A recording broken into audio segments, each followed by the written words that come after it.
Selamat bertemu kembali dalam kuliah sosiologi. Bagian kedua dari upaya kita untuk mengenal sosiologi adalah berusaha untuk mengetahui sejarah perkembangan sosiologi. Jadi bagian kedua dari bab 1 adalah sejarah perkembangan sosiologi. Sejarah perkembangan sosiologi bisa ditelusuri sejak zaman Plato atau Aristoteles yang membandingkan masyarakat dengan organisme biologis. Tetapi, karena orang pertama yang menggunakan istilah sosiologi itu adalah Auguste Comte, maka kita akan menggunakan Comte sebagai titik tolak untuk membahas sejarah perkembangan sosiologi. Berdasarkan titik tolak tersebut, maka kita akan melihat sejarah perkembangan sosiologi itu atas 3 babak. Yang pertama, sejarah perkembangan sosiologi sebelum Comte atau sejarah pemikiran sosial sebelum Comte. Kedua itu sosiologi Comte, dan ketiga perkembangan sosiologi sesudah Comte. Kita lihat yang pertama, sejarah pemikiran sosial sebelum Comte. Oke, pada abad 14, jauh sebelum Comte memberikan nama sosiologi pada ilmu baru itu, di Jazirah Arab sudah muncul seorang pemikir sosial bernama Ibnu Khaldun yang coba berusaha untuk memberikan penjelasan yang bercorak sosiologis terhadap perubahan sosial yang ada di Jazirah Arab.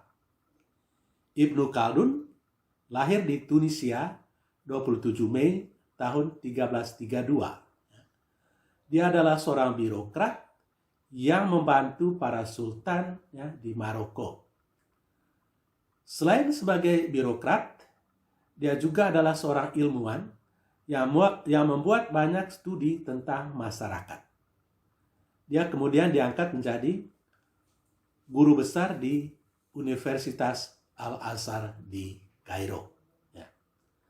Salah satu persoalan yang mengusik rasa ingin tahu Khaldun adalah mengapa Jazirah Arab itu pada kurun waktu tertentu itu dikuasai oleh suku-suku yang berbeda-beda. Dan dia menemukan jawabannya itu pada perbedaan kebudayaan antara suku-suku sedenter dan suku-suku nomaden yang mendiami Jazirah Arab itu. Kebudayaan halus adalah kebudayaan suku sedenter yang sudah menetap. Sedangkan kebudayaan kasar, keras, adalah kebudayaan suku nomaden yang sering kali berpindah-pindah dari satu tempat ke tempat yang lain. Pada mulanya, Jazirah Arab itu dikuasai oleh satu suku, yakni suku sedenter yang sudah maju hidupnya. Tetapi, majunya kehidupan menyebabkan mereka mau supaya hidup lebih mewah lagi. Dan hal itu menyebabkan daya juang mereka lemah dan semangat solidaritas mereka menurun. Karena itu, mereka dengan mudah dikalahkan oleh suku-suku nomaden yang memiliki daya juang yang sangat tinggi dan solidaritas yang sangat kuat. Jadilah suku nomaden itu menjadi suku sedenter dan menjadi suku kedua yang menguasai Jazirah Arab tersebut. Setelah menetap di Jazirah Arab sebagai suku kedua, mereka meniru lagi cara hidup suku yang telah mereka taklukkan. Jadi mereka juga suka hidup mewah, suka hidup berfoya-foya, dengan semangat hidup yang sangat individualistis. Akibatnya, daya juang mereka juga menurun, solidaritas di antara mereka juga sangat lemah, dan semangat individualistis semakin tinggi. Karena itu, ketika ada suku nomaden lain yang menyerang mereka, maka mereka juga dengan mudah ditaklukkan. Jadilah suku nomaden itu menjadi penguasa berikutnya di Jazirah Arab. Menjadi suku ketiga yang menguasai Jazirah Arab. Dan siklus itu berlangsung terus-menerus, di mana suku sedenter dikalahkan oleh suku nomaden, tetapi kemudian dia meniru cara hidup suku sedenter, sehingga dia kemudian dikalahkan oleh suku nomaden lainnya. Jadi siklus itu berlangsung terus-menerus, sehingga Jazirah Arab itu dikuasai oleh suku-suku yang berbeda-beda. Saya kira penjelasannya itu sangat masuk akal dan bisa dipahami. Dalam penjelasan tersebut, Ibnu Khaldun mengemukakan sebuah teori atau penjelasan tentang fenomena sosial di Jazirah Arab, yaitu tentang penguasaan Jazirah itu oleh suku yang berbeda-beda. Itu kira-kira sejarah pemikiran sosial sebelum Comte. Baik, kita lihat yang kedua, sosiologi Comte. Oke, dalam arti tertentu, karya Comte merupakan reaksi atas revolusi Prancis yang menyebabkan anarki di dalam masyarakat. Guna mengatasi situasi anarkis itu, Comte berusaha mengembangkan sebuah ilmu baru, yang diharapkan bisa membantu menciptakan masyarakat yang lebih harmonis, masyarakat yang lebih terintegrasi seperti yang terjadi sebelum revolusi Prancis. Dia menamakan ilmu baru itu adalah fisika sosial, untuk menunjukkan bahwa sosiologi bisa disetarakan dengan ilmu-ilmu alam yang mempunyai hukum-hukum tersendiri. Dan dia memang bertekad untuk menjadikan ilmu baru itu sejajar dengan ilmu alam. Dia membagi sosiologi yang disebut fisika sosial itu tadi atas dua, yakni statika sosial yang berkaitan dengan struktur sosial dan dinamika sosial yang berkaitan dengan perubahan-perubahan sosial. Oke, sekalipun dia membagi ilmu itu atas dua, statika sosial dan dinamika sosial, namun dia lebih tertarik untuk membuat studi tentang perubahan sosial. Oke, menurut Comte, perubahan sosial tidak harus terjadi melalui revolusi, seperti yang terjadi pada revolusi Prancis. Karena apa? Karena akibatnya itu sangat fatal. Masyarakat menjadi sangat anarkis dan masyarakat hidup dalam kebingungan. Tidak tahu lagi apa yang akan terjadi. Jadi itu. Dia menghendaki perubahan yang bersifat evolutif, yang perlahan-lahan ketimbang perubahan yang sangat cepat melalui revolusi. Itu posisi dari Comte. Dan guna membenarkan argumentasinya itu, dia menulis sebuah buku yang berjudul The Positive Philosophy. Di dalam buku tersebut, dia menjelaskan bahwa perkembangan intelektual manusia yang begitu hebat pada saat ini, pada mulanya mengikuti 3 tahap evolusi, yakni tahap teologis, tahap metafisis, dan tahap positif. Apa arti dari tahap-tahap itu? Oke, kita lihat tahap yang pertama itu tahap teologis. Theos, berarti Tuhan, wujud tertinggi. Dalam tahap teologis, intelektual manusia menafsirkan bahwa semua fenomena yang terjadi di sekitarnya itu disebabkan oleh atau dikendalikan oleh dewa-dewi atau oleh wujud tertinggi. Contoh, gempa bumi disebabkan oleh wujud tertinggi, oleh Theos, oleh dewa-dewi. Itu sebabnya di beberapa tempat kalau terjadi gempa bumi, orang berteriak, kami ada, kami ada. Di Sika, kalau ada gempa bumi, orang berteriak, amin orang, amin orang. Atau di Ende, kami latu, kami latu. Dan memang, biasanya gempa bumi itu terjadi pada waktu yang sangat singkat. Sesudah beberapa lama dia berhenti, Dan pada waktu itu mereka juga bisa berinterpretasi. Lihat, Dewa Dewi sudah dengar seruan kita bahwa kita memang ada, sehingga dia menghentikan goyangan bumi itu. Ya. Jadi karena mereka mengartikan gempa sebagai cara Dewa Dewi atau wujud tertinggi mencari tahu manusia, mencari tahu apakah di bumi ini masih ada manusia atau tidak dengan menggoyangkan bumi itu. Ya. Itu tahap salah satu contoh dari penafsiran teologis. Ya. Atau hujan, ya, diartikan mungkin sebagai kencing dari Dewa Dewi, ya, pelangi, ya, tikar atau permadani dari Dewa Dewi dan seterusnya. Jadi selalu dikaitkan dengan wujud tertinggi. Oke. Tahap kedua, tahap metafisis.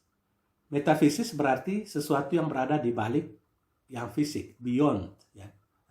Oke. Di dalam tahap ini, intelektual manusia menafsirkan bahwa fenomena-fenomena yang terjadi itu tidak disebabkan oleh Dewa Dewi, tetapi oleh satu kekuatan abstrak. Walaupun mereka belum tahu apa nama kekuatan abstrak itu.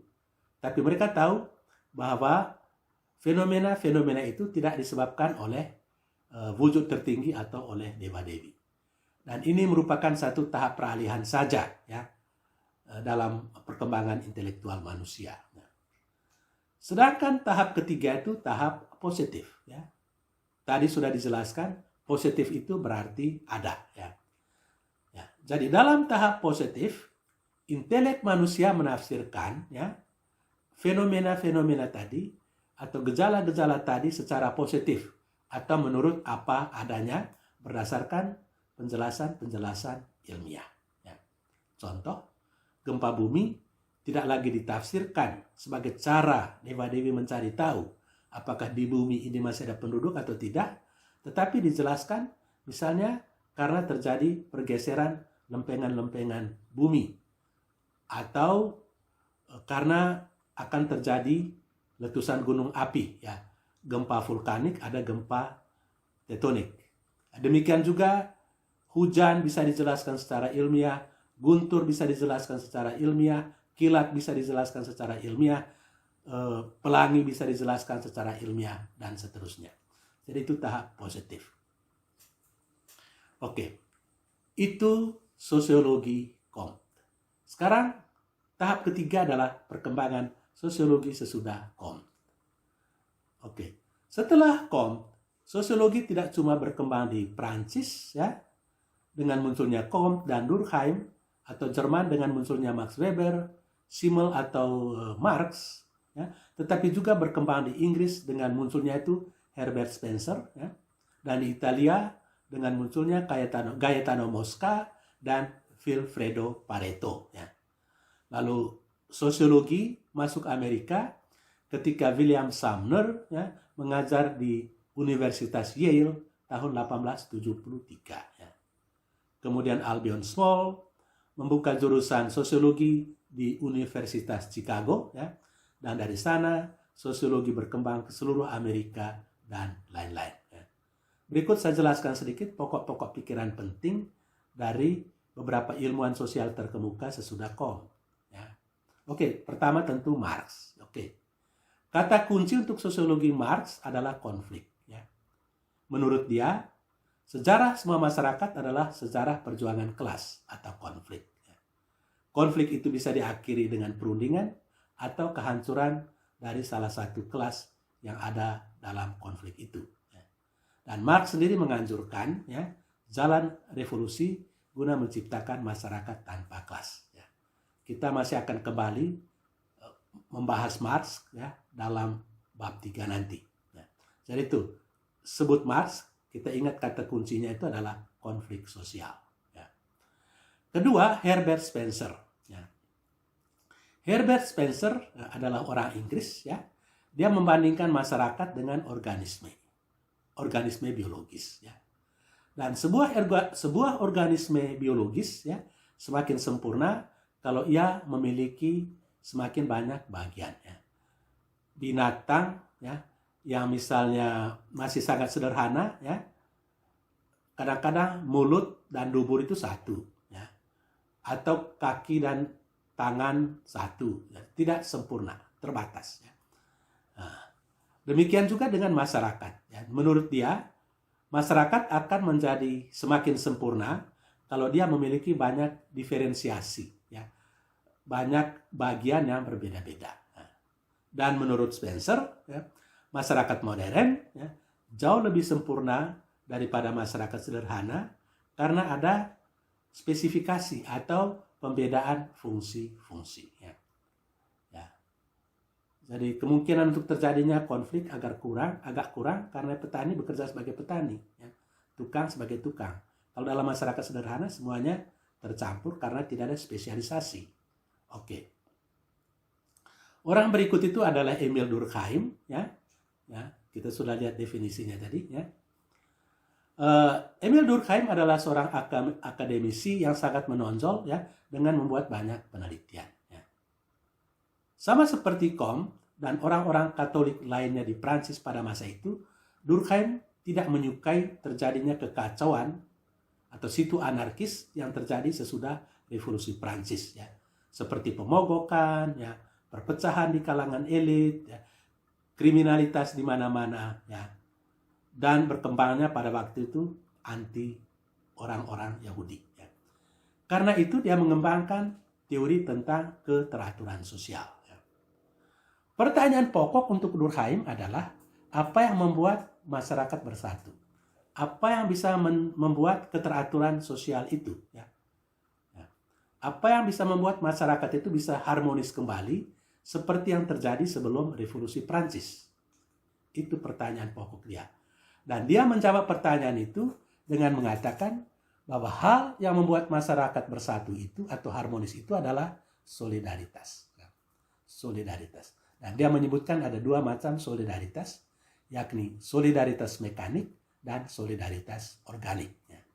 Solidaritas mekanik adalah solidaritas yang terjadi dengan sendirinya, ya, atau kesadaran kolektif yang dimiliki oleh masyarakat pedesaan. Kesadaran seperti itu muncul dengan sendirinya. Kalau ada orang meninggal, semua warga masyarakat ke sana bawa apa saja yang perlu untuk meringankan kedukaan, ya, meringankan penderitaan orang berduka. Ya. Sedangkan solidaritas organik adalah solidaritas yang diperoleh melalui hukum-hukum. Ya. Jadi hukum-hukum diciptakan untuk mengatur kehidupan bersama. Karena solidaritas yang terjadi dengan sendirinya itu tidak lagi terjadi. Ya. Kalau ada orang meninggal, ya, ada aturannya. Ya. Ada aturannya. Ya. Bisa lihat dalam, kalau dia meninggal, anggota CU misalnya, ada yang diatur. Ya. Peti mayat siapa yang tanggung, ya. Babi siapa yang tanggung, dan lain-lain. Jadi itu sudah diatur, ya, solidaritas organik. Apabila solidaritas itu mengalami kemunduran, maka terjadilah apa yang disebut anomi, anomos, ketidakteraturan. Dan menurut Durkheim, ya, guna menghindari anomi itu, ya, dibutuhkan sanksi terhadap para pelanggar aturan. Jadi aturan hukum tidak cukup, ya, tetapi orang yang melanggar hukum harus diberi sanksi. Ya. Ya. Mungkin itu alasan, ya, mengapa di Indonesia ini kasus korupsi begitu banyak? Mungkin karena hukuman terhadap koruptor itu tidak cukup meyakinkan. Ya. Berikut itu George Simmel. Oke, Simmel ini berasal dari Jerman, ya. Dia keturunan Yahudi, ya. Kata kunci untuk sosiologi George Simmel adalah interaksi. Menurut dia, di mana-mana selalu ada interaksi. Ya. Menurut Simmel, masyarakat bukan sekedar kumpulan individu-individu, ya. Tetapi masyarakat itu, ya, atau individu-individu itu harus berinteraksi supaya masyarakat itu dapat tercipta, ya. Contoh, ya, pemandangan di sebuah ruang tunggu di bandara, ya. Ada banyak orang, tetapi kalau tiap orang sibuk dengan dirinya sendiri, dengan HP, dengan koran, dengan macam-macam, ya, maka itu belum merupakan satu masyarakat menurut Simmel. Ya. Mereka harus berinteraksi Misalnya kalau ada pengumuman tentang keterlambatan penerbangan atau cancel dan lain-lain, ada kontak, ada interaksi, maka pada waktu itu baru tercipta itu masyarakat. Ya. Baik. Dan berikut itu Max Weber, singkat saja ya, seorang sosiolog berkebangsaan Jerman. Ada 3 konsep Weber yang nanti kita akan bahas kembali dalam bab 3 ketika kita berbicara tentang Max Weber. Tapi untuk sementara ada 3 hal yang berkaitan dengan Weber itu adalah rasionalisasi, birokrasi, dan hubungan antara agama dan kapitalisme. Rasionalisasi berarti ya pertimbangan-pertimbangan rasional sebelum orang melakukan sesuatu. Jadi itu rasionalisasi, pertimbangan-pertimbangan rasional sebelum orang memutuskan sesuatu. Ya. Contoh dari rasionalisasi itu adalah birokrasi. Ya. Dalam birokrasi, orang mencari cara-cara rasional untuk mencapai sesuatu. Ya. Ya. Bayangkan kalau semua urusan di Kabupaten Sika itu ditangani oleh satu kantor saja, akan terjadi penumpukan. Tapi untung ada biro-biro menangani urusan yang berbeda-beda, sehingga terjadi atau urusan itu menjadi lancar. Jadi itu birokrasi. Selain itu, Weber juga membuat analisa hubungan antara agama dan kapitalisme. Menurut dia, kemajuan ekonomi atau kapitalisme di Eropa Barat ya disebabkan atau dipengaruhi ya, salah satu faktor yang mempengaruhinya itu adalah kehidupan agama, khususnya kepercayaan Calvinisme. Ya. Oke, itu Weber. Dan seperti tadi ya, sesudah sosiologi berkembang kemana-mana, termasuk ke Amerika ya. Sosiologi masuk Amerika pada abad 19 yang cukup banyak ya, dan berkembang pesat di dua universitas ya yang cukup terkenal dan selalu bersaing itu waktu itu, Universitas Chicago ya dengan teorinya sendiri interaksionisme simbolik ya dan metode kualitatif. Sedangkan Harvard dengan teori fungsionalisme struktural dan metode penelitiannya itu metode penelitian kuantitatif pada waktu itu, walaupun sekarang sudah tercampur. Ya. Oke, dan dari sana sosiologi berkembang kemana-mana di Indonesia. Ya, sosiologi merupakan mata kuliah umum yang hampir diberikan pada semua program studi. Ya. Di sekolah kita, di lembaga kita, sosiologi diajarkan ya, ada beberapa mata kuliah sosiologi yang diajarkan di sini seperti sosiologi umum ini ya, kemudian sosiologi agama, kemudian masih ada mata kuliah pilihan seperti teori sosiologi modern ya, sosiologi perubahan sosial ya, sosiologi masalah sosial, sosiologi keluarga dan lain-lain ya. Ya, untuk sementara saya kira pembahasan tentang perkembangan sosiologi ini sampai di sini. Sekian dan terima kasih.